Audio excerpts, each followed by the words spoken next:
Em 2013, Eric Loomis foi parado pela polícia enquanto dirigia um carro que tinha sido utilizado em um tiroteio, mesmo sem estar envolvido no episódio. Após sua prisão e comparecimento em tribunal, ele se declarou culpado de tentar fugir de um policial e não contestou a acusação de operar o veículo sem a permissão do proprietário. Embora seus delitos não justificassem uma sentença de prisão, ele recebeu uma pena de 11 anos, com 6 anos na cadeia e 5 anos em liberdade condicional. Essa sentença não foi determinada por um juiz ou júri, mas por um algoritmo.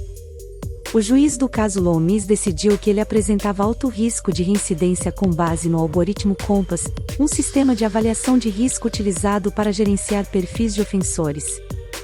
Sem questionar a decisão do algoritmo, Loomis foi negado o pedido de liberdade condicional e preso por um crime que, geralmente, não resultaria em prisão. Que tipo de sociedade permitiria que a vida de uma pessoa fosse entregue nas mãos de um algoritmo? Como podemos aceitar a recomendação de uma máquina como verdade, mesmo quando ela parece irracional e desumana? Ainda mais preocupante é o fato de que o público em geral não sabe como o Compass funciona. Os engenheiros responsáveis por sua criação se recusam a divulgar o processo utilizado para realizar suas recomendações e não estão sujeitos a qualquer lei que os obrigue a fazê-lo. Entretanto, espera-se que todos confiem e sigam cegamente o que o algoritmo determina. Ao ler essa história, surgem perguntas importantes. Até que ponto os algoritmos controlam nossas vidas? Podemos realmente confiar neles? Passaram-se aproximadamente 10 anos desde a sentença de Eric Loomis, e os algoritmos agora estão ainda mais presentes em nosso dia a dia. Desde o momento em que acordamos até o momento em que vamos dormir, estamos constantemente interagindo com dezenas, talvez centenas de algoritmos. Por exemplo, se você acorda e toca a tela do seu celular para procurar um lugar próximo para tomar café da manhã, você está ativando o complexo algoritmo do Google que corresponde às suas palavras-chave com sites e postagens de blog para mostrar as respostas mais relevantes para você. Quando você clica em um site, um algoritmo é utilizado para exibir anúncios na lateral da página. Esses anúncios podem ser produtos que você pesquisou antes, lojas na sua localização ou, ainda mais assustador, algo sobre o qual você apenas falou com alguém. Depois, você tenta convidar um amigo para se juntar a você para a refeição. Quando você abre qualquer aplicativo de mídia social hoje, não vê apenas a postagem mais recente das pessoas que você segue. Em vez disso, o que aparece em seu feed pode ser comparado à página para você do TikTok. Complexas equações matemáticas nos bastidores decidem quais postagens são mais relevantes para você, com base em seu histórico de visualização na plataforma. YouTube, Twitter, Facebook, especialmente TikTok, usam esses sistemas de recomendação para fazer você interagir com o conteúdo que a máquina considera adequado para você. E não é só nas mídias sociais. A Netflix envia recomendações de filmes por e-mail com base no que você já assistiu. A Amazon sugere produtos com base em suas compras anteriores e, talvez o mais assustador de todos, o Twitter recomenda com quem você deve passar o resto de sua vida, ou pelo menos a noite. Isso pode parecer um assunto trivial, mas não é. Os algoritmos também são usados para determinar quem precisa de mais cuidados de saúde. E quando você tem um dia no tribunal e um programa de computador decide se você passará a próxima década atrás das grades por um crime que normalmente não resultaria em tempo de prisão. Uma das coisas mais arriscadas sobre os algoritmos são os dados usados para alimentá-los, pois quanto mais dados são inseridos, melhores são os resultados. E onde as empresas obtêm esses dados? Dos usuários, como nós. Na maioria das vezes, fornecer essas informações é inofensivo, mas muitas vezes essas empresas vendem suas informações para corretores de dados, que, por sua vez, vendem esses dados para outras empresas que desejam vender coisas para nós. É por isso que continuamos recebendo anúncios direcionados de empresas desconhecidas. E o pior é que esses corretores de dados frequentemente são alvo de atores mal-intencionados que roubam todas as informações que possuem em violações de dados. Segundo um relatório do Identity Theft Resource Center, houve 68% mais violações em 2021 do que em 2020, e esse número parece continuar a aumentar. Há alguns meses, meu amigo recebeu uma mensagem do Google informando que algumas de suas senhas foram encontradas em uma violação de dados de uma empresa desconhecida. Logo depois, ele começou a receber e-mails personalizados de empresas fraudulentas.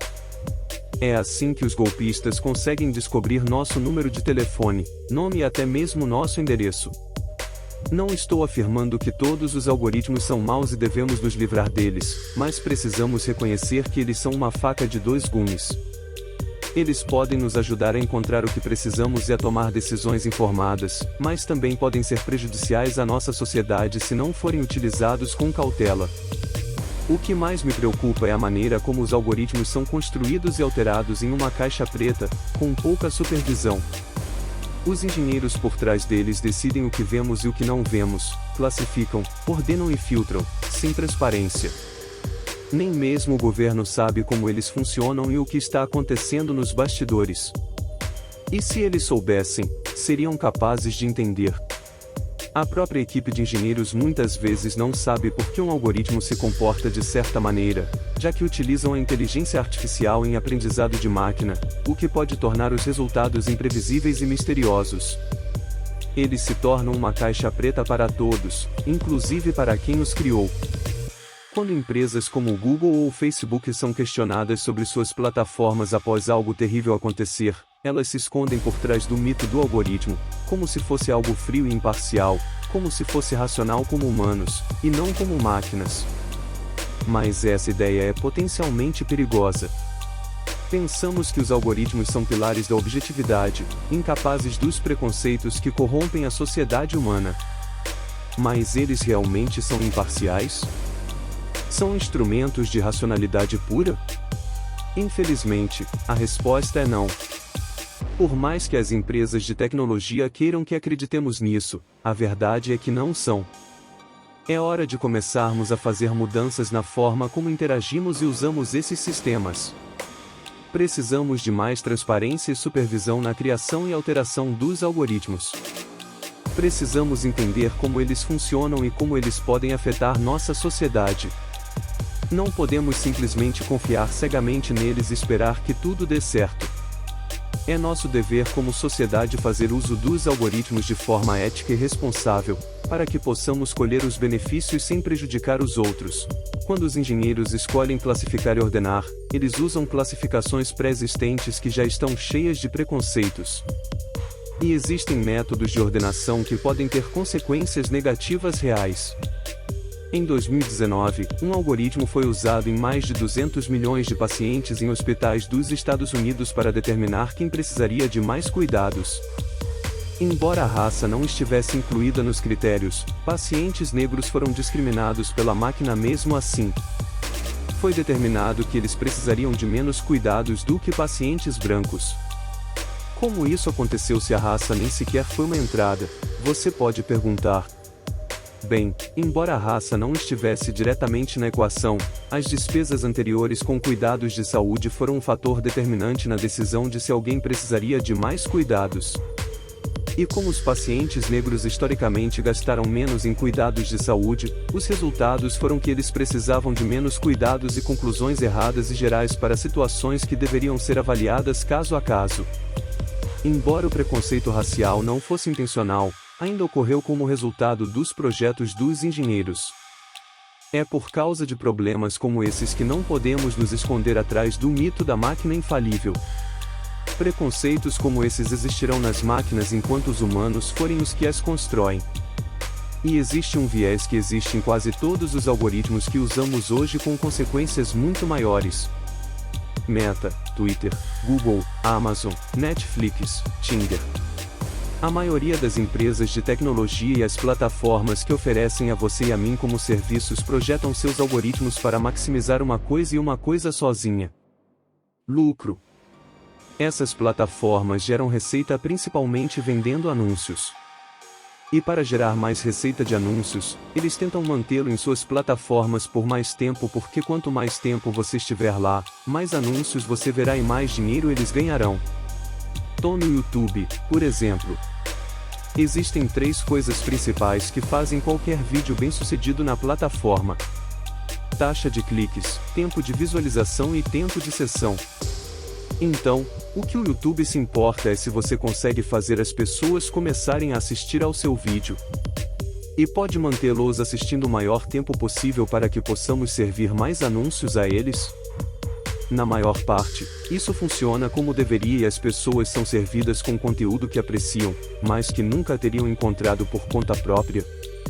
Como tudo na vida, no entanto, existem desvantagens. As pessoas aprenderam a trapacear o sistema usando títulos chamativos para atrair espectadores, e em seguida, empurrar teorias da conspiração que mantêm as pessoas grudadas em suas telas, quer as informações sejam factuais ou não. O algoritmo do YouTube é capaz de levar os espectadores para um caminho perigoso e extremista. Se você começar a assistir a um vídeo moderado, é muito provável que receba recomendações cada vez mais radicais, até que se encontre na toca do coelho, assistindo conteúdo perigoso e extremo. O algoritmo do Facebook também tem um papel importante na formação de bolhas de opiniões. Quando você curte ou lê postagens de amigos, a plataforma mostra mais conteúdo semelhante, reforçando suas crenças e levando a uma bolha de informações limitadas.